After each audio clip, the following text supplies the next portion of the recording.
আল্লাহু ইয়া রাব্বি ইয়া আল্লাহ।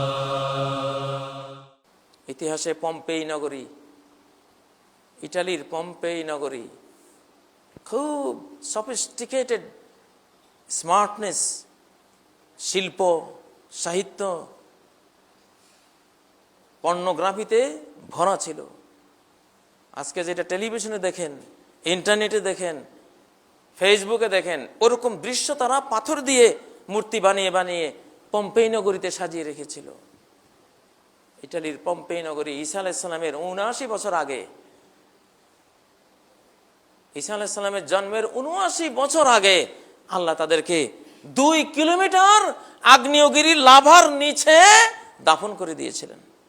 ২ কিলোমিটার, যেটা এখন খুঁড়ে খুঁড়ে ওদেরকে বের করা হচ্ছে। লাশগুলো পাথর, লাশগুলো এই রক্ত মাংসের দেহগুলি সব পাথর হয়ে গেছে। জুসাসুন মুতাহাজ্জারা, এগুলি পাথরে রূপান্তরিত হয়ে গেছে।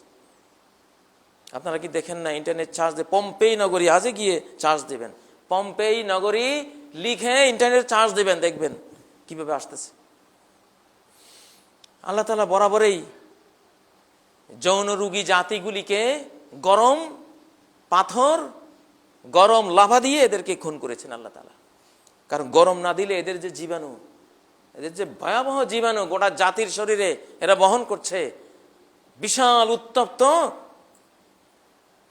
কিছু দিয়ে এদেরকে না মারলে, পুড়িয়ে না দিলে ওই জীবাণু গোটা বিশ্বের মানুষকে ধ্বংস করবে। এই জন্য হয় আগ্নেয়গিরির লাভা দিয়ে শেষ করেছেন। ওরা তো অগ্নি পূজারী, নাচ গান মদ নিয়ে ব্যস্ত, আর ওইদিকে পাহাড়ের গভীর থেকে এক বিস্ফোরণে শত শত কোটি টন আগ্নেয়গিরির লাভা উদ্গীর্ণ হয়। চক্কের পলকে ওদেরকে ২ কিলোমিটার লাভার নিচে, গরম আগুনে অগ্নি লাভার নিচে দাফন করে দেওয়া হলো, কিচ্ছু নাই। এই সাম্প্রতিক প্রত্নতত্ত্ববিদেরা খুঁড়ে বের করলো পম্পেই নগরীর লাশগুলি। আমি প্রায় দেখি, আপনি যত ভদ্রলোকই হন, খুব ভদ্র, খুব ডক্টর, ভালো একজন হয়তো মাওলানা, অনেক কিছু, কিন্তু আপনার অভ্যাস আছে পর্নোগ্রাফি দেখলে আপনি দেখেন এটা আপনি হেরোইন খোর। এটাই হেরোইনের চেয়ে আরো ভয়াবহ। আপনাকে ধরে ফেলেছে, অলরেডি আপনাকে ধরে ফেলেছে। আপনি তাড়াতাড়ি বাঁচেন এটা থেকে, না হলে ব্রেন শেষ হয়ে গেলে কোন অজানা মুহূর্তে আপনাকে আসল আরো নগণ্য হেরোইনে ঢুকিয়ে আরো নোংরামির তলে নিয়ে যাবে, আপনি টেরই পাবেন না, বাঁচতেও পারবেন না। লুতের জাতিকে যখন আল্লাহ তাআলা মেরেছেন, ওইটা হয়তো আকাশ থেকে গরম পাথর মেরেছিলেন, অগ্নি পাথর মেরে গোটা জাতিকে দাফন করে কবর দিয়েছেন সাগর তলা থেকে আরো ৪০০ মিটার নিচে। এক একটা সাগর কোনোটা ১১ কিলোমিটার গভীর হয় ভূপৃষ্ঠ থেকে, ১১ কিলোমিটার নিচে, তারও নিচে ৩৯০ মিটার, প্রায় ৪০০ মিটার। ফাজআলনা আলিয়াহা সাফিলাহা, যেটা ছিল পৃথিবীর উঁচু জায়গা, এটাকে করলাম পৃথিবীর সর্বনিম্ন জায়গা। জাতিসংঘের অধীনে এখন এইডসের লাশ যেগুলি দাফন হয়, গভীর কবর খনন করে দাফন করে, কারণ ওর জীবাণু উঠে আসতে পারে, মানব সমাজকে আক্রান্ত করতে পারে। যেন গভীর খাদে তাদেরকে দাফন করতে হয়। যৌন রোগী, সেক্সুয়াল ডিজিজ এমন ভয়াবহ, সবচেয়ে নোংরা এবং বিশ্রী, এই জন্য গভীর খাদে ওদেরকে দাফন করা লাগে। আল্লাহ তাআলা লূত আলাইহিস সালামের গোটা জাতিকে পৃথিবীর সবচেয়ে গভীর খাদে দাফন করেছেন। ডেড সি, যেটা বর্তমানে মৃত সাগর, এটাই লূতের জাতির এলাকা, ঘর বাড়ি বিল্ডিং এখানেই ছিল। এটাকে আল্লাহ দাবিয়ে দিয়ে সাগর তলার চেয়েও আরো ৩৯০ মিটার নিচে নিয়ে উপরে কঠিন লবণাক্ত পানি দিয়ে এটাকে ঢেকে রেখেছেন। ইন্টারনেটে গিয়ে the people of the Lut, people of Lut charge দিয়ে দেখেন, আপনার সামনে ভেসে আসবে। তা আমি ইন্টারনেট ব্যবহার করবেন, রুই মাছ খাবেন, কিন্তু পিত্তটা ফেলে, নাকি পিত্ত সহ খাবেন? রুই মাছ খেতে পারবেন, কিন্তু রুই মাছের পিত্ত, ওটা যদি খেতে যান ভেতরে সব বরবাদ করে দেবে, পাতিল সহ তিতা হয়ে যাবে।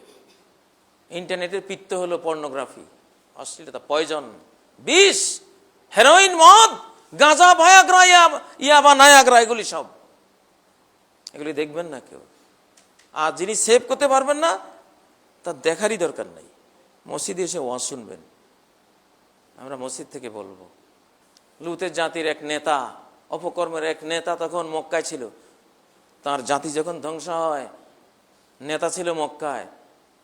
মক্কা মুকাররমায় তো আর পাথর পড়বে না, যেহেতু আল্লাহ বলেছেন মান দাখালাহু কানা আমিনা, যে ওখানে প্রবেশ করবে সে নিরাপদ। 40 দিন পরে সে মক্কা থেকে বের হলো, তার নামে যে পাথরটা লেখা আছে আল্লাহর আকাশে, ওই পাথরটা আকাশে ঝুলন্ত অবস্থায় অপেক্ষা ছিল যে লোকটা বাইতুল্লাহর আশপাশ থেকে কখন বের হবে, যখন বের হবে তখনই মারব। কি স্বয়ংক্রিয়, কি অনুভূতিশীল আল্লাহর মারণাস্ত্র। টার্গেটেড লোকটাকে চিনি, যে সে বের হলো অমনি ওই পাথরটা এসে তাকে মেরে দিল। তার কবরে ফাঁস দিয়ে যেতে নবীজি বলেন হাজা কবর আবি রেগাল, এটা সেই আবু রেগালের কবরেই দেখো, একটা স্বর্ণের টুকরো, স্বর্ণের ডাল তার কবরে দাফন করা আছে, তোমরা খুঁড়লে এটা পাবা, দেখো। সাহাবীরা খুঁড়লেন, দেখলেন সেটা সেরকম। একবার যদি এসব মহা অপরাধে কেউ অপরাধী হয়ে পড়ে, এখন শেষ জামানায় নবীজি বলছেন আকাশ থেকে পাথর মারা হবে, গরম পাথর।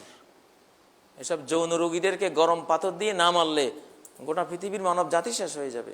এই জন্য সে গরম পাথর এখন আকাশে রেডি হচ্ছে, বা রেডি হয়ে গেছে, নামও লেখা হয়ে গেছে। কোন দেশে কে মিছিল করে এসব যৌন অপরাধের পক্ষে, এদের নাম ঠিকানা সহ আকাশে আল্লাহর মারণাস্ত্রের গায়ে হয়তো লেখা হয়ে গেছে। মুসাওয়ামাতান ইনদা রাব্বিক, আল্লাহ বলছেন তোমার রবের কাছে এসব পাথরে নাম লেখা থাকে, তার ঠিকানা সহ। আল্লাহু আকবার। আল্লাহু আল্লাহু ইয়া রাব্বি ইয়া আল্লাহ, আল্লাহু ইয়া রাব্বি ইয়া আল্লাহ। লা ইলাহা ইল্লাল্লাহ, লা ইলাহা ইল্লাল্লাহ, লা ইলাহা ইল্লাল্লাহ, মুহাম্মাদুর রাসূলুল্লাহ, মুহাম্মাদ।